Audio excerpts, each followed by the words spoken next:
Cityscape for D&D 3rd edition, or the 3.x basically, the D20 system. And so this reminds me of SimCity and Civilization 6. There is a lot of content in here. My biggest complaint, though, is that there's some reprinted material for convenience. Not very much, right? But almost at least a half a page. That's for convenience.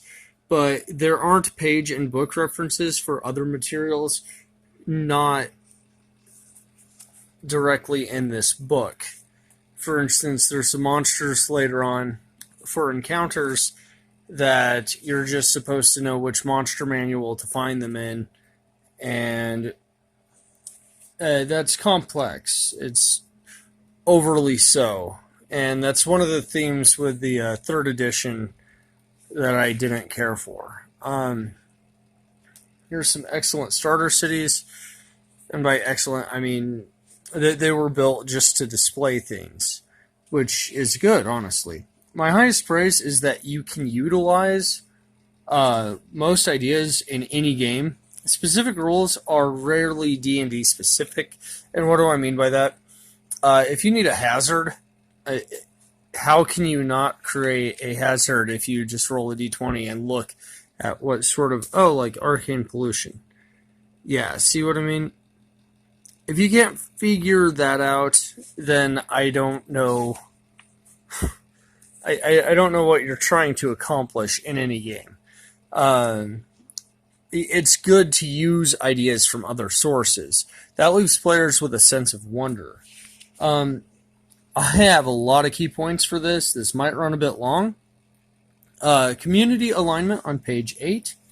The interlude, a research effort on pages 10 and 11. Unusual locations on page 25 through 27. Features and hazards of the city on page 28 through 34. Let's see.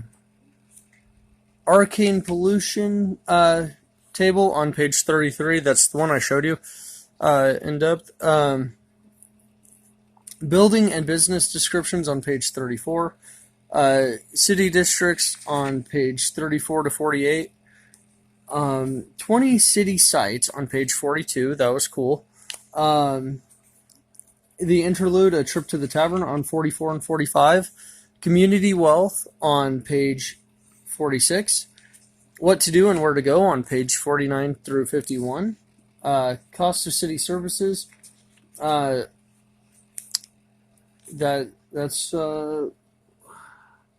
50 to 51, I believe. Interlude, running a shopping trip on pages 54 and 55. Contacts on page 57. Social class on page 58 and 59. Contacts by social class on page 58. Variant social classes for adventure and career skills on page 59. Urban feats on page 59 to 64. Interlude, a trip to the healer on page 62 and 63. New spells on page 65 to 68. Political systems on 69 to 74. Interlude, the mysterious stranger on page 73. Houses on pages 75 to 79. I think Game of Thrones when I say houses. Prestige classes on the Ebenmar Infiltrator on page 79 to 83. Guilds on 84 to 82. Prestige class Crimson Scourge on 92 to 96. Organizations on 96 to 100. Prestige class Urban Savant on 100 to 104. Churches on 105 to 108. Planned events on 109 to 111. Disasters on 111 to 113. NPC encounters 113 to 118. Villains on 118 to 124. Mobs on 124 to 125. New monsters on 126 to 140. 10 historical adventures on 144.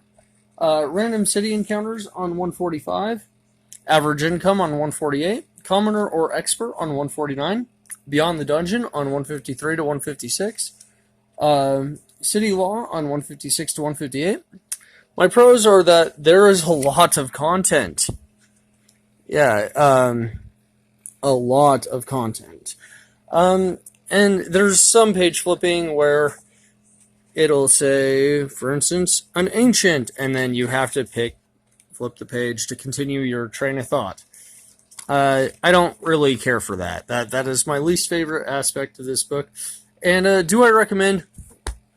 This is a nearly perfect collection of ideas for making cities believable in a fantasy world. Recommended, Kyber Mount.